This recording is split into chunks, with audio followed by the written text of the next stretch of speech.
The first thing I would like to ask you, Neetan, is you talk a lot about digital transformation. You also wrote a book about it, Yeah. Accelerated Digital Transformation. Where on this digital transformation would you see IndiGo currently? Yeah, I mean, also, it's a bit of a journey, right? Digital transformation. Yeah, But I'll tell you what it means to me, and then I'll explain to you where we are, right? Because that's very yeah, important, right? So digital transformation is, in my view, not just about digitization. Of course, there is a huge component of digitization. Yeah. And so that needs to be done. But it is also about looking at your data and your capabilities and saying, can we build new business models out of it? So the new business model dimension is part of transformation. And then for me, the next layer is also about leaving some digital capabilities and then transforming the mindset, right? So it's kind of a composite picture. Yeah. Digitize IndiGo Digital, which is about exploring new business models, leaving some capabilities on which transformation can flourish, and then of course, changing the mindset, experimentation, co-creation, right? So within that definition of transformation, yeah, I mean, IndiGo would be somewhere in the middle stages right now. Last 2 years, we've concentrated a lot on digitization because you have to do that mhm, first. Yeah, there's a lot of basics that need to be put in place. Yeah, but I see the next 2 years, we will now dial in a bit more on the data front, a bit more on the AI front, and then the core capabilities and the mindset, right? So somewhere in between the journey right now. Yeah.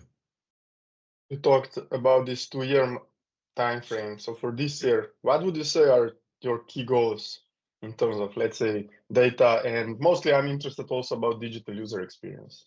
Yeah.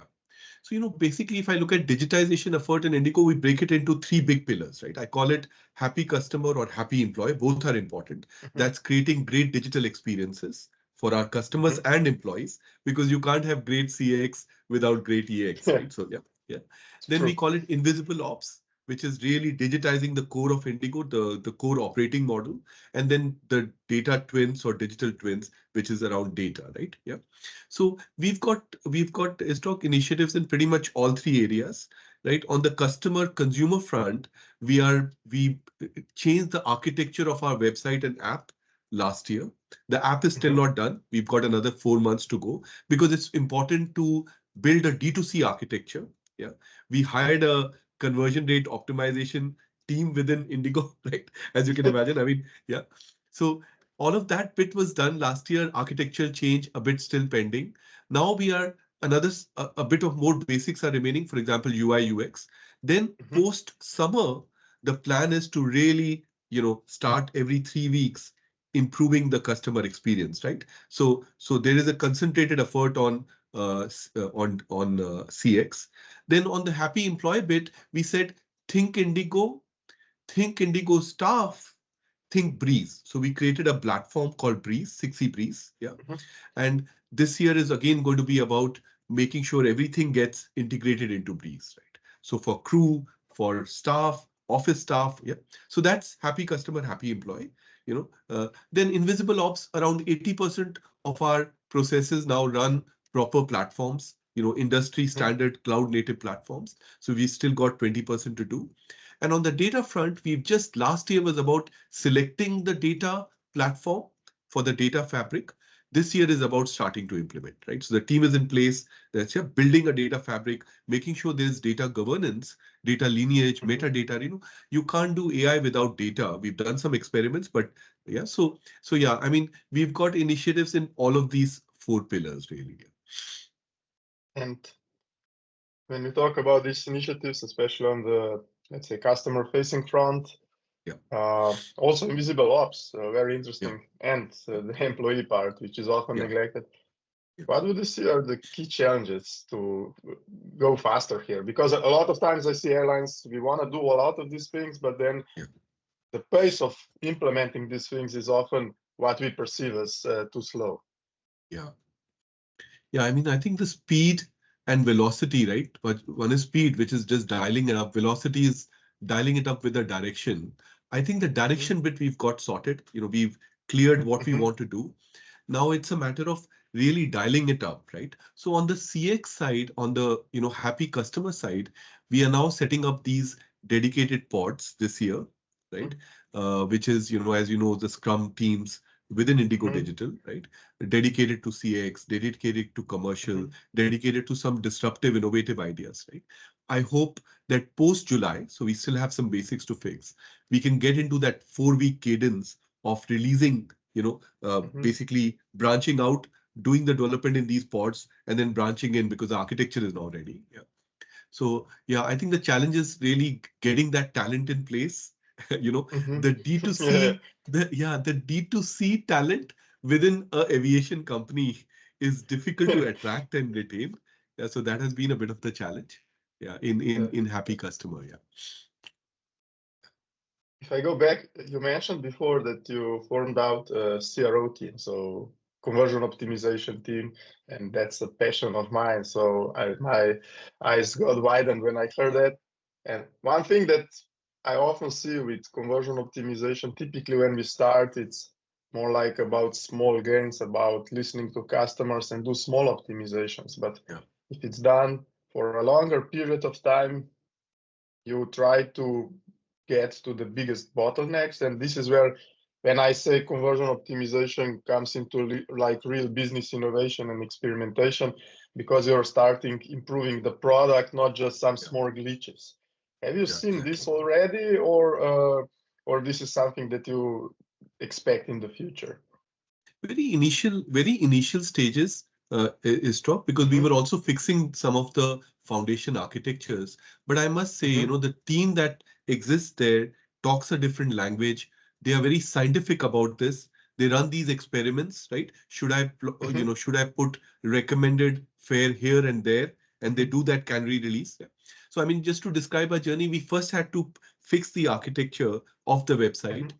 to be able to run these experiments. Yeah. Yes, So we did exactly. that. So we can't, otherwise we can't run these canary releases and test. Mm-hmm. Yeah. So I mean, to answer your question, the team, a few people are now in place who have done this in D2C Mm-hmm. environments, which is good. Mm-hmm. They're starting to look at the funnel very scientifically, starting to run these experiments, and I plan to scale those starting, June, July this year. Right. So yeah, but Great. what is amazing is the value you can get out of small tweaks as well. Exactly. Yeah. Because of the scale. Yeah, exactly. Because of the scale. Exactly. Yeah. And you mentioned regarding when we talk, let's say, key technologies, emerging technologies that you mentioned AI. I saw your 6C Sky and you mentioned your internal AI helper. Is AI the big thing that you see as an emerging technology, or you are looking also at some other things? So, I've been following this for a number of years, even in my days in Emirates. Yeah. So there have been many a winter for AI. Yeah. But I truly feel, I mean, as a technologist, you have to put your mind around, you got to call a shot. So, for me, Yeah. I think AI is now in prime time. Yeah. I mean, Mhm. we study the transcripts of Sky, 6C Sky. Yeah. And Yeah. I can tell you lots of stories about how sometimes the tool is able to do quite empathetic responses, which sometimes humans can't. So I think, yeah, the tipping point has been reached. So we have a lab, Istof, we call it the Lab 37 Innovation Lab.